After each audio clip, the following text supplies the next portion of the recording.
Saudara, sekarang kita masuk dalam kitab Yeremia, yaitu sebuah kitab dalam perjanjian lama yang ditulis oleh seorang nabi bernama Yeremia yang berkarya sebelum bangsa Israel, dalam hal ini kerajaan Yehuda, ditaklukkan dan penduduknya dibuang ke Babel. Dan kitab Yeremia ini merupakan Alkitab Ibrani dan Alkitab Kristen. Siapakah Yeremia itu? Yeremia lahir di kota Anatot dan hidup sekitar tahun 645 sebelum Masehi, tidak lama setelah pemerintahan Raja Manasye berakhir.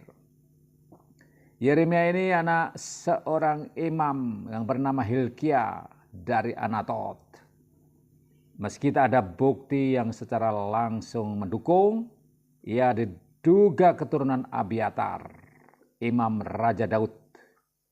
Tetapi imam ini dipecat oleh Raja Salomo dari jabatannya di Yerusalem, lalu dibuang di tanah miliknya di Anatot.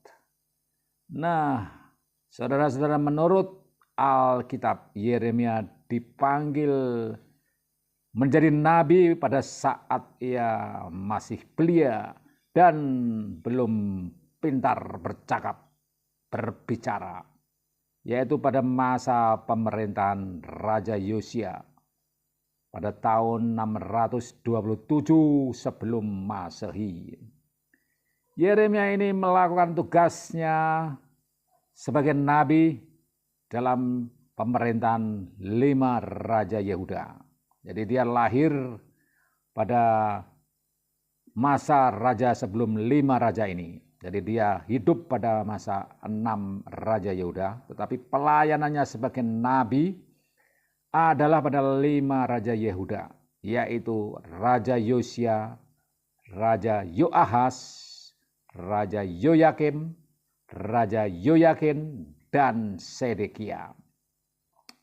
Nah, pada saat Yeremia mulai berkarya sebagai nabi pada Raja Yosia, pada saat itu raja dari kerajaan Asyur mengalami penurunan kekuasaan. Dengan demikian kerajaan Asyur menurun kekuasaannya. Nah, pada saat ini Raja Asyur berhadapan dengan Raja Yosia dari Yehuda itu untuk melakukan pemberontakan. Dari Raja Asyur diberontak oleh Raja Yosia. Yosia memanfaatkan kesempatan itu membangun pusat-pusat keagamaan untuk umat Israel di Yehuda. Dan pada saat setelah Yosia meninggal pada tahun 609 sebelum Masehi, Mesir menguasai Yehuda. Nah, pada saat Mesir menguasai Yehuda ini, menempatkan Yoyakim menjadi raja menggantikan Yoahas. Nah, dengan demikian kita tahu, saudara, bahwa pembuangan bangsa Israel di negara-negara besar seperti Babel atau Irak, lantas Made Parsi atau Iran, lantas Greka atau Yunani, lantas Romawi, itu adalah bangsa-bangsa besar yang kerajaannya sangat besar di muka bumi pada saat itu menguasai bangsa Israel. Tetapi ternyata sebelum mereka berkuasa, ada kerajaan-kerajaan lain yang juga berlawanan dan berkuasa atas bangsa Israel, yaitu terutama pada saat itu tampak dalam tulisan tadi, dalam yang saya ungkapkan, Raja Mesir juga menguasai Yehuda. Fir'aun Mesir menguasai Yehuda. Dan akibat Fir'aun itu menguasai Yehuda, menempatkan Raja Yehuda Yoyakim menjadi raja menggantikan Yoahas. Nah, pada saat itulah kemudian pada tahun 605 sebelum Masehi, Raja Nebukadnezar dari Babel atau Babilonia mengalahkan Mesir pada perang di Karkemis dan mengusir Mesir dari Yehuda. Nah, Apakah dengan demikian Nebukadnezar atau kerajaannya Nebukadnezar yang bernama Babel ini kemudian berkuasa penuh atas Yehuda? Tidak demikian, saudara. Seperti halnya tadi ketika Raja Yosia berhadapan dengan Raja Asyur, kemudian ada Mesir, kemudian ada Babel. Pada saat ini masih ada bargaining position dari Israel. Yehuda, ya mereka dapat melawan dengan memberontak melawan Babel. Itu ketika Babel melemah pada tahun 599 sebelum Masehi, Yoyakim Raja Yehuda memberontak melawan Babel. Babel berbalik menyerang Yerusalem dan menaklukkan kota itu pada tahun 598 sebelum Masehi. Nah, sesudah Yoyakim wafat, Yoyakin dinobatkan menjadi penggantinya.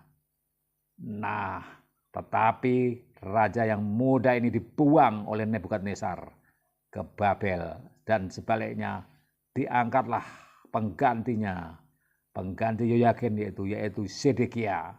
Nah, pada tahun 589 sebelum Masehi, 589, Sedekia melawan Babel ini namun tetap kalah. Dan akibatnya kota dan bait Allah dihancurkan oleh orang-orang Babel. Mulailah masa gelap di sini. Secara garis besar disitulah terjadi suatu peristiwa demi peristiwa yang melahirkan Yeremia menjadi nabi yang memperingatkan para raja-raja itu, di mana dia ada pada zaman Raja Yosia, Raja Yoahas, Raja Yoyakim, Raja Yoyakin, dan terakhir Raja Sedekia pada saat keruntuhan Yehuda, Yudea, Israel Selatan menjadi bangsa tawanan oleh Babel. Dengan demikian kita dapat melihat suasana batin terjadinya peristiwa demi peristiwa yang menyebabkan nubuat-nubuat Raja Yeremia, nubuat-nubuat Nabi Yeremia mempunyai satu makna yang sangat dalam bagi bangsa Israel kuno pada saat itu. Apakah yang akan kita pelajari tentang pesan-pesan nubuat, pesan moral, pesan religius, pesan spiritual yang diberikan oleh Nabi Yeremia terhadap bangsa Yehuda, bangsa Israel, kepada mereka apa yang disampaikannya dan apa makna yang akan diberikannya kepada kita pada saat ini, pada masa zaman kontemporer, jauh sesudah peristiwa demi peristiwa itu yang menubuatkan banyak hal.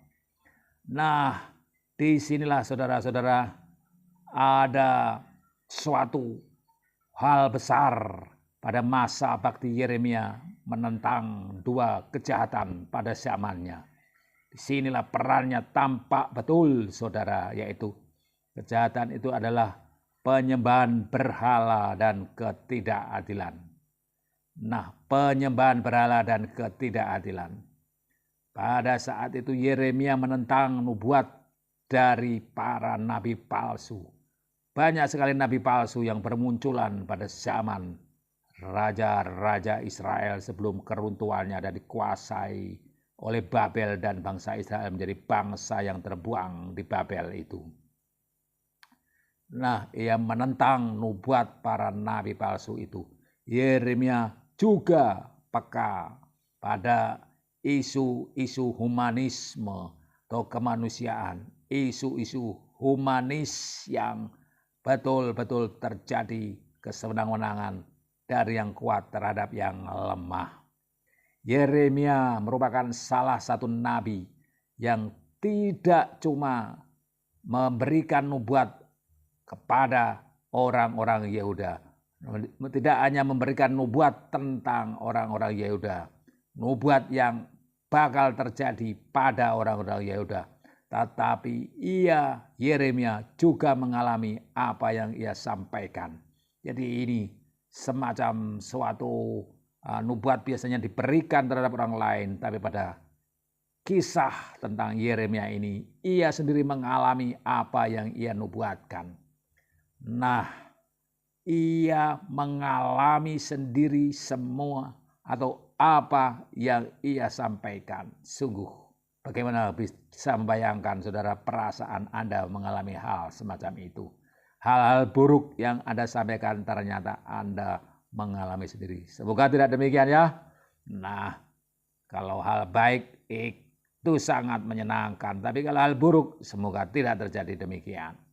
Pesan yang disampaikan oleh Yeremia melalui pengalaman hidup ini dipahami sebagai bentuk dari tindak kenabian. Jadi pesan-pesan yang disampaikan oleh Yeremia melalui pengalaman hidupnya itu kita paham sebagai bentuk dari perilaku atau kisah atau kenyataan hidup atau eksistensi atau keberadaan Yeremia sebagai seorang nabi dengan sifat-sifat dan karakter-karakter kenabian.